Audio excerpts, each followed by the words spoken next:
ቤታችንን ማየት ባይዘዌ በጣም መታደል ነው። እግዚአብሔር በሚያውቅ በጣም መታደል ነው። የጌታ እናት ኧረ በስመ አብ ወልድ በጣም መታደል ነው። ታሪኩ እንዲህ ይጀምራል። ከስር መሰረቱ ታሪኩን ልንገራችሁ። በ1920 ዓመተ ምህረት ላይ መገለጹ እንዳልኳችሁ 1968 ላይ ከስር መሰረቱ እንዴት ሀፕን እንዳደረገ ልንገራችሁ። በ1920 ዓመተ ምህረት ላይ አንድ ቶፊቅ ካሊል አብርሃም የተባለ ሰው ቶፊቅ ካሊል አብርሃም የተባለ አንድ ክርስቲያን ዘይቱን ውስጥ የሆነ መሬት አለው። ዘይቱን የምትባለው ቦታ ውስጥ ዘይቱን የምትባል ከተማ ውስጥ የሆነ ቦታ አለው፣ መሬት አለው። እዛ ቦታ ላይ ሆቴል ሊገነባ ኦልሬዲ ወስኖ አቅዶ ዘይቱን ውስጥ ቦታ አለው። እዛ ቦታ ላይ ሆቴል ሊገነባ አሰበ። ሆቴል ሊገነባ አስቦ ከጨረሰ በኋላ ኮንስትራክሽኑን እዛ ቦታ ላይ ሆቴል ለመገንባት ሆቴሉን መገንባቱ አክቹአሊ ፕላን አድርጎ ጨረሰ። ሆቴሉን መገንባት ከመጀመሩ በፊት በቃ ወደ ግንባታ ሊገባ ሲል ከመጀመሩ በፊት እመቤታችን በህልሙ ትገለጥለታለች። ለማልኳችሁ ለዚህ ክርስቲያን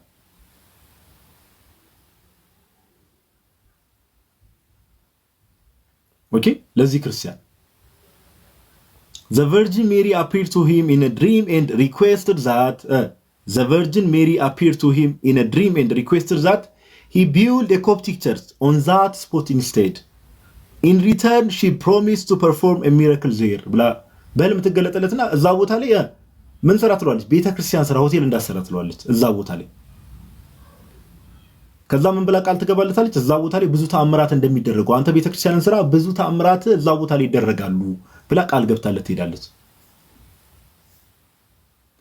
እመቤታችን ራሱ በህልሙ ይሄ ራሱ ምን አይነት የታደለ ክርስቲያን ነው ጋይስ? አስባችሁታል እናንተ? እስቲ አስቡት። ባለ ሀብት ልትሆኑ ትችላላችሁ፣ ባለጸጋ ልትሆኑ ትችላላችሁ። አሁን እንደዚህ አይነት ሰው እድለኛ ልትሆኑ ትችላላችሁ። ድንገት የሆነ ቦታ ላይ አሁን ባለጸጋ ሆናችሁ መሬት ኦር የሆነ ነገር ኖሯችሁ አስባችሁታል? የሆነ ነገር ኖሯችሁ የሆነ ንብረት ኦር ፕሮፐርቲ ነገር ኖሯችሁ ከዛ እመቤታችን ቦታው ላይ የሆነ ነገር ልታደርጉ ምናምን እመቤታችን በህልም ተገልጣ ምናምን ነገር አይ እዚህ ቦታ ላይ ቤተክርስቲያን እንደዚህ ስራ ብላ ብትነግራችሁ ካን ይማጭ በጣም ነው የሚገርመው። እድለኛ የሆነ ሰው ነው ተውፊቅ ካሊል አብርሃም የሚባለው ክርስቲያን ራሱ ባይሰል እሱ ራሱ እድለኛ ነው። ለምን እመቤታችንን በህልም ራሱ ማየት በጣም የሚያስደስት ነገር ስለሆነ የጌታ እናት ነው። ቴዎቶኮስ አንዴ ቆይ ጋይስ ውሃ አልጠጣ ነው።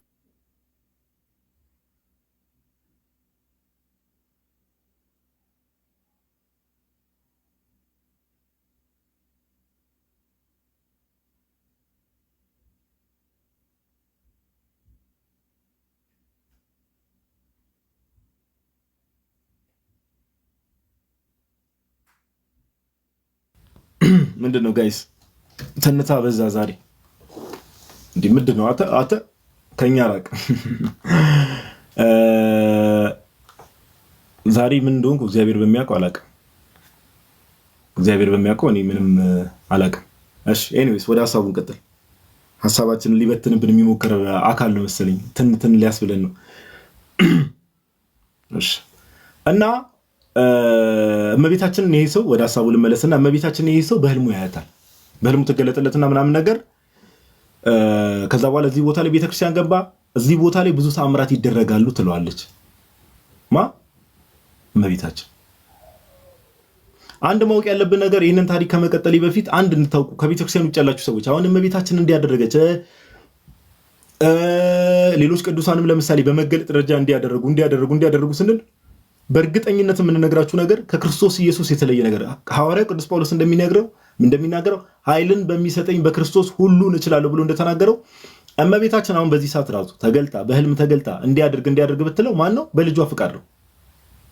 እንዲህ የሚባል የቤተክርስቲያንም ሆነ የክርስትና ትምህርት የለም። ክርስቶስ ኢየሱስ ሳይፈቅድ ቅዱሳን እንደው ጌታ ሳይፈቅድ እነሱ የሚያደርጉት ነገር ያለ እርሱ ፍቃድ ሲጀመር ቅዱሳንን ከክርስቶስ ኢየሱስ ለይቶ ማየት ራሱ አይቻልም። ጌታችን የቤተክርስቲያን ራሱ እነሱ ብልቶች ናቸው። አሁንም ዛሬም ድረስ በቤተክርስቲያናችን ለምሳሌ ቅዱስ ሚካኤል ቤተክርስቲያን ውስጥ በቅዱስ ሚካኤል ጸበል እንዲያደረገ ቢባል ኃይሉ ማን ነው? የኃይሉ ምንጭ ማን ነው? ጌታችን ኢየሱስ ነው። ቅዱሳን በእመቤታችን ጸበል ሰው እንደዚህ ተፈወሰ ቢባል በአቡነ ገብረ መንፈስ ቅዱስ በአቡነ ተክለ ሃይማኖት ቢባል በማንም ጻድቅ በሉት በማንም ቅዱስ ተብሎ ቢጠራ ኃይልን ሰጪ ማን ነው? የኃይል ምንጭ እግዚአብሔር አምላክና ጌታችን ኢየሱስ። በቃ ፈቃድም የእግዚአብሔር ፈቃድ ሲጨመርበት ነው ነገር የሚደረገው። አንዳንዴ ከቤተክርስቲያን ውጭ ያሉ ሰዎች እንደዛ ስለሚረዱ ጌታ እምቢ ብሎ ቅዱሳን እንደው በግድ ራሳቸው ያደርጋሉ ብለን ምንናገር እንደዛ በፍጹም አናምንም አንናገርም። እመቤታችን ለምሳሌ ለዚህ ሰው ተገልጣ እንዲያድርግ ብላ ስትነግረው በማፍቃድ ነው ጋይስ፣ በእግዚአብሔር ፍቃድ። አሁን አንድ ሰው ይህን ነገር ልክ ስናገር እንዴ ድንግል ማርያም እኮ በቃ ከጌታ ጋር ያለችው ኦልሬዲ ሞታለች እኮ እኛ ምን ብለን እንጠይቃለን? ሲጀምር ሞታለች የሚል ነገር እንኳን ለእመቤታችን አይደለም ለሌሎች ቅዱሳንም ለክርስቲያኖችም አይነገርም። ለምን? የሉቃስ ወንጌል ምዕራፍ 20 ቁጥር 38 ላይ መጽሐፍ ቅዱሳችን እንደሚናገር እግዚአብሔር ምን ይላል? የሙታን አምላክ አይደለም፣ የማን? የሕያዋን አምላክ ነው። ሕያዋን አለና ማን ጠራ? አብርሃም፣ ይስሐቅ፣ ያዕቆብ አምላክ። የአብርሃም የይስሐቅ የያዕቆብ አምላክ ነው እግዚአብሔር አምላክ። የአብርሃም የይስሐቅ የያዕቆብ አምላክ የሕያዋን አምላክ ነው።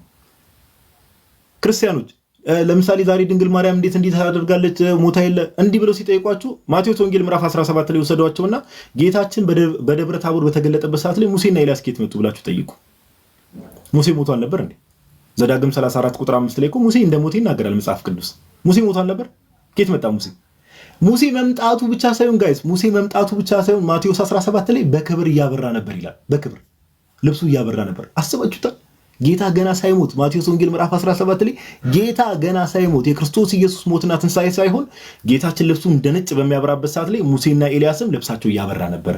ሙሴ ሞተ የተባለ ሙሴ አዲስ ኪዳን ውስጥ ራሱ ሳንገባ። ስለዚህ ድንግል ማርያም እንዴት እንደዚህ ሆነች ስንል እንኳን በአዲስ ኪዳን ተውና ብላችሁ መልሳችሁ ምንድነው? ሙሴና ኤልያስ ራሱ ተገልጠዋል፣ በክብር ተገልጠዋል፣ ከጌታ ጋር ሲነጋገሩ ታይተዋል ብሎ መመለስ ያስፈልጋል። ወደ ቀደመው ነገር እንመለስ። አያይዤ ምንድነው የምትሰሙ ሰዎች እኛ ክርስቲያኖች ምን እንደምናምን እያወቃችሁ እግረ መንገዳችሁ እንድትሄዱ፣ በዛውም ደግሞ አንዳንድ ክርስቲያኖች ኤኒ ካይንድ ኦፍ ሚስኮንሰፕሽን ካለ ያለ መረዳት ነገሩን አንደርስታንድ ያለ ማድረግ ነገር ካለ እሱን እንድትረዱት ነው። ኦኬ እናንተ ምርጦች። ኦኬ ትገለጥና ይህንን ነገር ትነግረዋለች ለዚህ ባለሀብት። ያም ባለሀብት ከ5 ዓመት በኋላ ቅድም እንዳልኳችሁ 1920 ዓመተ ምህረት ላይ ይህን ነገር እመቤታችን በህልም ተገልጣ ትነግረዋለች። ከ5 ዓመት በኋላ which means ከ1925 ዓመተ ምህረት በኋላ በእመቤታችን ስም በቅድስት ድንግል ማርያም ስም በዘይቱን ቤተክርስቲያን ይገነባል። ከ5 ዓመት በኋላ ግን ስቲል ምንም ተአምር አልነበረም። ከ1925 ላይ ቤተክርስቲያኑ ተመስርቶ አለቀ። አሁን እመቤታችን ለምን መገለጥ አስፈልጋት የሚለው ነገር እንድትረዱ ከፖለቲካዊ ዳራ የሆነ ነገር እነግራችኋለሁ። ፖለቲካዊ ዳራ ስላለው ነገር ይኸው የሷን መገለጥ አይደለም ፖለቲካዊ ዳራ ያልኩት እንደሚስ ኮንሰፕት ሚስ አንደርስታንድ እንዳታደርጉ። የግብጽ ክርስቲያኖች ኦር የግብጽ ሶሳይቲዎች የነበሩበት ኮንዲሽን ስላለ ኦኬ። እና እንደምታውቁት በታሪክ 1922 ዓመተ ምህረት ላይ ነው ግብጽ ከእንግሊዝ ወይ ደግሞ ከግሬት ብሪቴን ነፃነትን ያገኘችው። ኦኬ 1922 ላይ ቅድም እንዳልኳችሁ ቤተክርስቲያኑ 1925 ላይ እንዳትረሱ 1925 ላይ ቤተክርስቲያኑ ተገንብቶ አለቀ። ግብጽ ግን ነፃነት ያገኘችው ከግሬት ብሪቴን ወይ ደግሞ ከእንግሊዝ ነፃነትን ያገኘችው በ1922 ዓመተ ምህረት ነው። እና ከ1922 ዓመተ ምህረት ጀምሮ ለሚቀጥሉ 30 ዓመታት የግብጽ ክርስቲያኖች አትሊስት የተሻለ እድሎችን ማግኘት አለ አይደለ? የተለያዩ ጥቅም ስል ሰው እንደመሆናቸው የዛ ሀገር ነዋሪ እንደመሆናቸው ይሄ በፊት ይደርስባቸው የነበረው በደል በተወሰነ መልኩ እየቀነሰ ይመጣል። በደንብ ስሙ። ይሄ በጣም መሰረታዊ ነገር ስለሆነ 1922 ላይ ነፃ ወጡ ከእንግሊዝ። ለሚቀጥሉ 30 ዓመት ፕሮግረሶች ማየት ጀመሩ። ኦኬ መሻሻሎችን ማየት ጀመሩ ጋይስ። ምኖች ግብጽ ያሉ ክርስቲያኖች ግን እንዳልኳችሁ ከ1922 ጀምሮ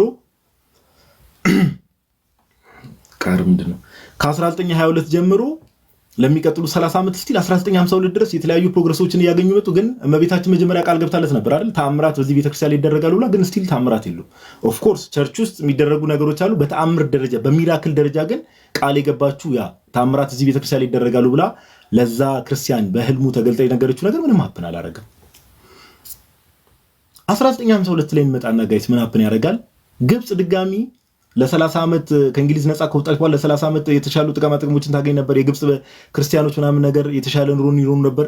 1952 ላይ ግን ግብጽ ኮሎኔል አብድልናስር የሚባል ኮሎኔል ስር ድጋሚ ትወድቃለች። ኢጂፕት ፌል አንደር ዘ ሩል ኦፍ ኮሎኔል አብድልናስር ሶሻሊስት አረብ ናሽናሊስት who targeted the Coptic Christians by limiting their opportunities for schooling and banning them from holding positions of power. ሶሻሊስት የሆነ አረብ ናሽናሊስት ኮሎኔል አብደልናስር በሚባል ሰው ስር ሀገሪቷ ግብጽ እንደ ሀገር ግብጽ እዛ ሰው ስር ትወድቃለች። ኮሎኔል አብደልናስር ስር ሶሻሊስት ነው ሰውየው። ከዛ ኮፕቲኮችን በቃ ታርጌት አድርጎ መንቀሳቀስ ጀመረ። የትምህርት እድል እንዳያገኙ ኦኬ ስልጣን እንዳያገኙ ምን እንዳያገኙ ኮፕቲክ ክርስቲያኖችን ወይ ደግሞ ግብጽ ውስጥ ያሉ ክርስቲያኖችን እነሱን ማገድ ጀመረ። እነሱ ላይ ጫና ማሳደር ጀመረ። ስንት አልኳችሁ? የዓመተ ምህረት 1952 ላይ እስቲል የተባለው እመቤታችን የተናገረችው ነገር ያ በህልም ተገልጣ ለዛ ሰው የነገረችው ተአምር እስቲል የለም። አሁን ግብጾች ጫና ውስጥ መግባት ጀመሩ። ከዕለታት አንድ ቀን ኤፕሪል 2 ጊዜውን ያዙት ጋይስ፣ ኤፕሪል 2 1968 ኦኬ ኤፕሪል 2 1968 ላይ እንዲህ ሲኑ ልሳላችሁ የግብጽ ቤተክርስቲያን አለ አይደለ? ኦፍ ኮርስ ከላይ ጉልላት አለ፣ መስቀል ምናምን ነገር አለና የዛን ቀን በዘይቱን የእመቤታችን ቤተክርስቲያን አለ። A Muslim garage attendant Farooq Muhammad Atwa and a co-worker noticed a woman dressed in white standing on the roof of the Coptic Orthodox Church of St. Mary. እነዚህ ሰዎች ጋራጅ ውስጥ ይሰራ የነበረ ሙስሊም ጋራጅ አቴንዳንት ፋሩክ መሐመድ አቷ የሚባልና ከሱ ጋር የሚሰራ ሰው አፕሪል 2 1968 ላይ የሆነችን ሴት ያያሉ በቤተክርስቲያኑ ላይ። ኦኬ በዘይቱን በእመቤታችን ስም የተሰየመ ቤተክርስቲያን አለ። ከታች ጋራጅ የሚሰራ አንድ ሙስሊም አለ፣ ከሱ ጋር አብሮት የሚሰራው ከላይ ሰው ያያሉ። የሆነች ወጣት ምትመስል ሴት ነጭ ነገር ለብሳለች ምናምን ነገር ያያሉ ቤተክርስቲያኑ ከላይ ጉልላቱ ላይ። ከዛ ቀጥታ ጭንቅላታቸው ላይ የመጣው ምንድነው? እነዚህ ሰዎች ሙስሊሞች ናቸው፣ ግን ቀን ልብ ስላላቸው ምናምን ነገር ቀጥታ ጭንቅላታቸው ላይ ምንድነው ያሰቡት? መነኩሴ ያለ አይደል ነን ራሷን ልታጠፋ የተዘጋጀች መነኩሴ፣ ወጣት መነኩሴ አድርገው አስበዋት ምን ብለው እየጮሁ ይላል assuming that she was a nun with suicidal intentions Atwa frantically ran over shouting lady don't jump እያለ ሰውየው መጮህ ጀመረ። እንዳዘይ እያላት ከላይ ሲያት ቤተክርስቲያኑ ጉልላት ላይ ነው እየጮህ ሄደ። እንዳዘይ እያለ የሆነ ወጣት መነኩሴ አድርጎ ነው ያሰባት፣ ራሷን ልታጠፋ የተዘጋጀች።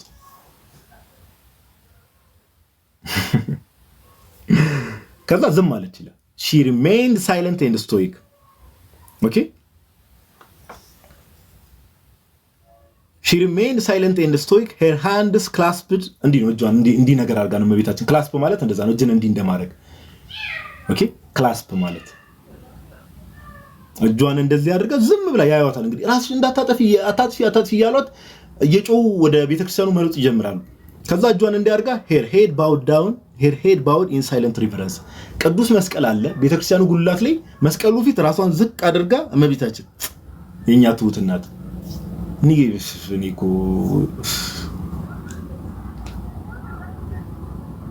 ራሷን ዝቅ አድርጋ መስቀሉ ፊት ዝም ብላ ቃልም አልተናገረችም። ኦኬ ምንም አላለች። ዝም ብላ መስቀሉ ፊት ራሷን ዝቅ ብላ ቆመች። በቃ ምንም ሳትናገር። ኦኬ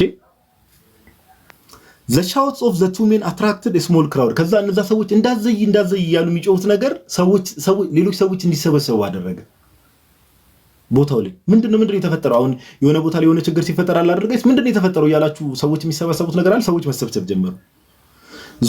ከዛ ሌሎች ሰዎች መሰብሰብ ሲጀምሩ ከሚሰበሰቡ ሰዎች ውስጥም ክርስቲያኖች ነበሩ። those who saw the woman were filled with confusion and awe። በጣም ተገረሙ ይላል። እና ሲያዩት ደግሞ ይሄ ጉልላቱ አላል ጋይስ ግንቡ ለምሳሌ ከላይ ግንቡ አለ አይደል? አሁን መስቀሉ ጋር ነበረች። የሆነ ሰዓት ደግሞ እንዲህ ከላይ ትዞረዋለች ግንቡ ላይ። አሁን ይሄ ዝም ብሎ እንደ ኖርማል ሰው መሬት ላይ መቆም አይደለም። ይሄ ግንቡ አለ አይደል? ግንብ ውስጥ እንዲህ አለ አይደል? ዊዝን ዘ ዎል የሚሄድ አይነት ነገር ግንብ ውስጥ እንዲህ አለ አይደል? ሾልኮ የሚሄድ አይነት ነገር ሸልኮ የሚሄድ እንደዛ ትዞረዋለች። ከዛ those who saw the women were filled with confusion and awe። ከዛ one of the church custodians voiced that ቤተክርስቲያን ውስጥ ከሚያገለግሉ ሰዎች ውስጥ አንዱ ምን አለ? voiced that what everyone was thinking, could that be the Virgin Mary? ድንግል ማርያም ትሆኒ? አንድ ሰው ቤተክርስቲያን ውስጥ ያገለግል ከነበረው ሰው ወጥተው ሰዎች መሰባሰብ ጀመሩ። እንዴ ድንግል ማርያም ትሆን ይሆን ብሎ ጠየቃሉ።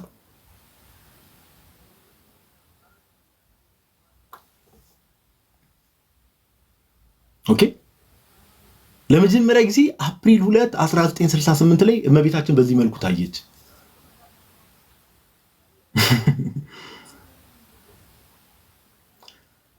እዚህ ጋር ብቻ ይመስላችኋል ጋይስ? ኤፕሪል 2 1968 ላይ ብቻ እመቤታችን ተገልጣ ያቆመች ይመስላችኋል? በፍጹም ከኤፕሪል 2 1968 ጀምሮ እስከ 1971 ጋይስ ለ3 ዓመት በተለያየ ጊዜ ለምሳሌ አሁን ዛሬ ስንት ነው? ሰኔ 15 ነው አይደለ? አሁን ስፔሲፊካሊ ርቀቱን እያልኳቸው አይደለም። ለምሳሌ ዛሬ ሳምንት አሁን የመጀመሪያ ቀን ኤፕሪል 2 1968 ዛሬ ነው ብለን የምናስብ ዛሬ ብትታይ ከ2 ሳምንት በኋላ ትታያለች፣ ኦር ከ10 ቀን በኋላ ትታያለች።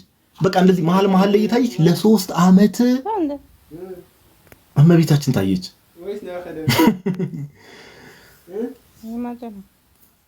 እና ትታይበት የነበረው መንገድ ነው ደግሞ በጣም የሚያስደንቀው። እጅ እንዳልተሰብረ ግብ ከብለካ የኛ እናት ምንድነው ትታይበት የነበረው መንገድ ያስደንቃል። ክራውዱ የመጀመሪያ ጊዜ ታየች። ከዛ በኋላ ክራውዱ እመቤታችን ቅድስት ድንግል ማርያም መታየቷ ከተረጋገጠ በኋላ ምን ሆነ መሰላችሁ? ክራውዱ በጣም እየበዛ በአንድ ምሽት ከይስ በአንድ ምሽት በአቬሬጅ 250,000 ሰዎች እሷን ለማየት ቦታው ላይ ይሰበሰቡ ነበር። በአንድ ምሽት አቬሬጅ በሰላችሁ ሚኒመም ነው። ማክሲመም ደግሞ እስከ 1 ሚሊዮን ሰው አህሊት ካለ ይዛቱ አብዚ መሲ ጫጫሶኝ እስከ 1 ሚሊዮን ሰው ጋይስ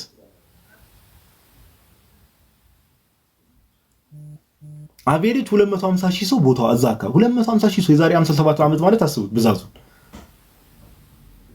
ከዛ በኋላ ማክሲመም ደግሞ ሰዎች ተሰበሰቡ ሲባል 1 ሚሊዮን ሰው።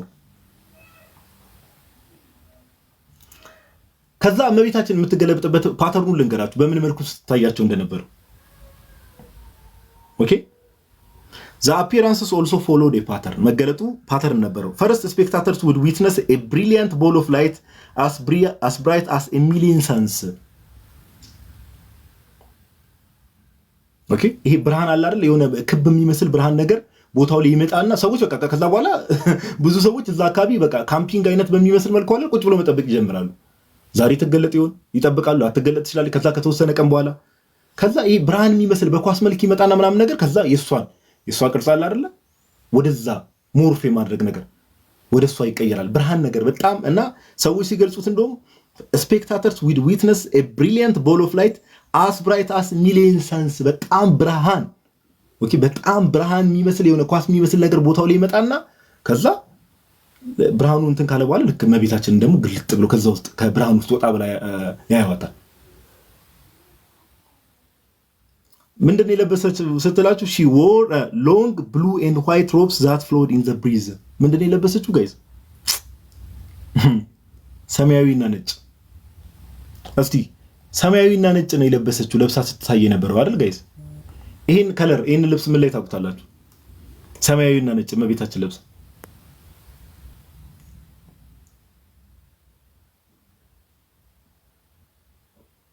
ምን ላይ ታውቁታላችሁ? ኪዳነ ምሕረት እኔ ቤተክርስቲያናችን እኔ በጣም እኮ እግዚአብሔር ምስክሬ ነው የምላችሁ ቤተክርስቲያናችን አሁን ሁላችንም በቤታችን የኪዳነ ምሕረት ስላድኖ ያለን ሰዎች ኢማጂን እንግዲህ ጋይስ እናታ የኪዳነ ምሕረትን እንግዲህ አይደለ የኪዳነ ምሕረት ልብስ እንደዛ አይደለ እመቤታችን የኪዳነ ምሕረት ስላድኖ ላይ ታችሁ ኮን እንደዛ አይደለ ነጭና ሰማያዊ ሮብ ማለት ታች ድረስ የሚለበስ ማለት ነው ታች ድረስ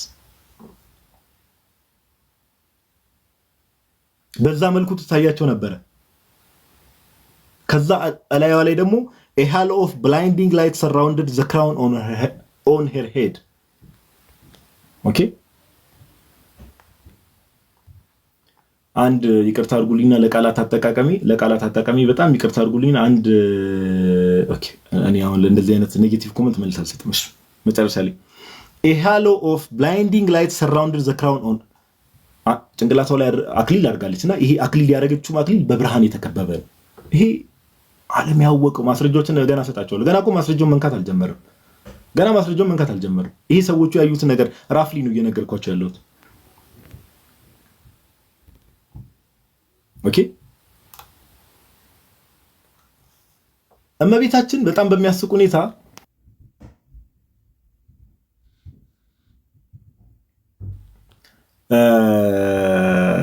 በዚህ በ3 ዓመት በምትገለጥበት ሰዓት ላይ ቃል አትናገርም ነበር። ቃል የሚባል ነገር ካፋም አልወጣም ነበር። በቃል ደረጃ እንዲህ ብላ የተናገረችው ነገር የለም እና ዝም ነው የምትለው። ከዛ በኋላ ቅድም እንዳልኳችሁ በዛ መልክ ትገለጣለች። በዛ መልክ ትገለጣለች። በብርሃን ተከባ ትገለጥና እዛ ቤተ በኋላ ላይ እንትን አድርጌ ያሳያቸዋለሁ። ባይዘው ጋይስ እሺ፣ ፎቶውን ኢፌክት ላይ አድርጌ ቆይ፣ እንደውም አንዴ ቆይ፣ ኢፌክት አለ አይደል እዚህ ጋር ይፋይካን ቆይ፣ እስቲ እዚህ ላይ ካለ እንትኑን ቼክ ላድርግ።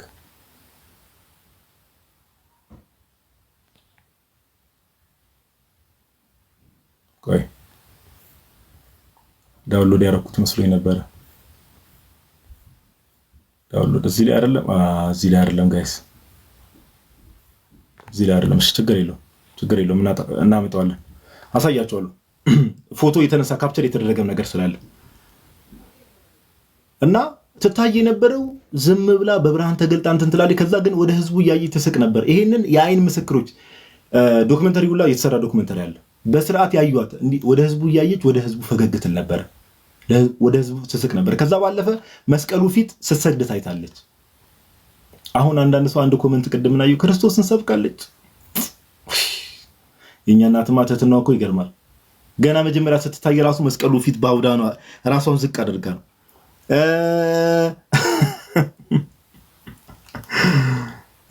ከዛ ባለፈ ደግሞ በሌላ ቀን ደግሞ ስትታይ ምናምን በብርሃን ትገለጥና ምናምን ነገር ለመስቀሉ ስትሰግድ ትታያለች። ለመስቀል መስገድ ማለት ለመስቀሉ መስገድ ማለት ለማ መስገድ ነው? ለጌታችን ለመድኃኒታችን ለኢየሱስ ክርስቶስ መስገድ ነው።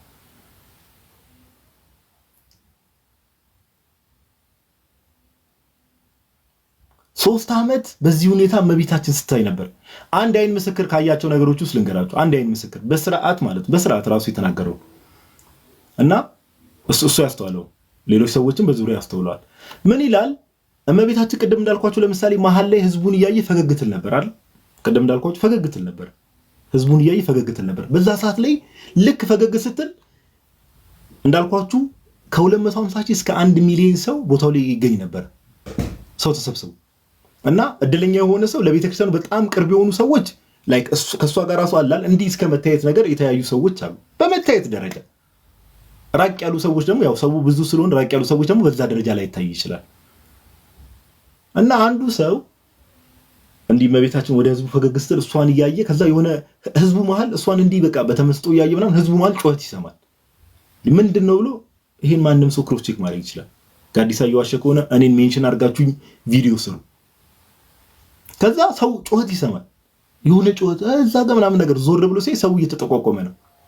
ይሄው ያው አምላክ ምስክር ነው የምላችሁ። እኔ በደንብ ክሮስ ቼክ አድርጌያለሁ። ምን ብያለሁ? ይሄው መድኃኒዓለም ክርስቶስ ኢየሱስ ሰው እንዳለ ይጮሃል። ምንድነው የተፈጠረው ብሎ ዞር ብሎ ለካ ሰው ወደሚጠቁምበት ያህል ጨረቃ ላይ የእመቤታችን ፊት ታትማ ያሉ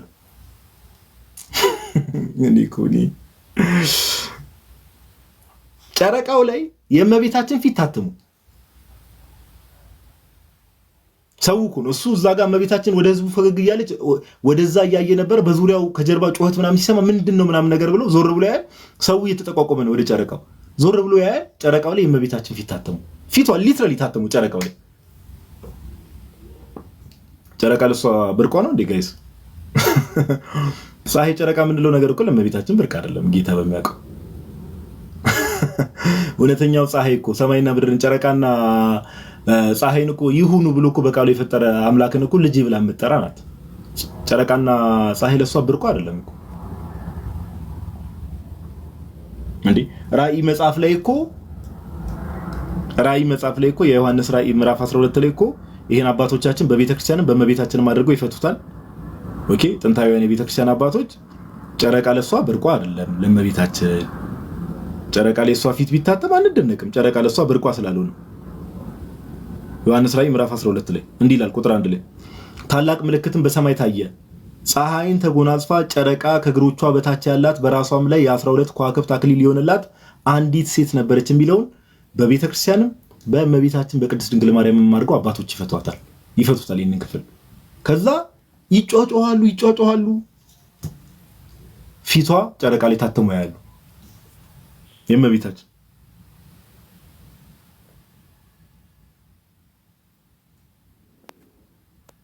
ኦኬ። በጣም በሚገርም ሁኔታ ደግሞ እዛ አካባቢ ላይ የታምራቱ ምናምን በኋላ መጣበት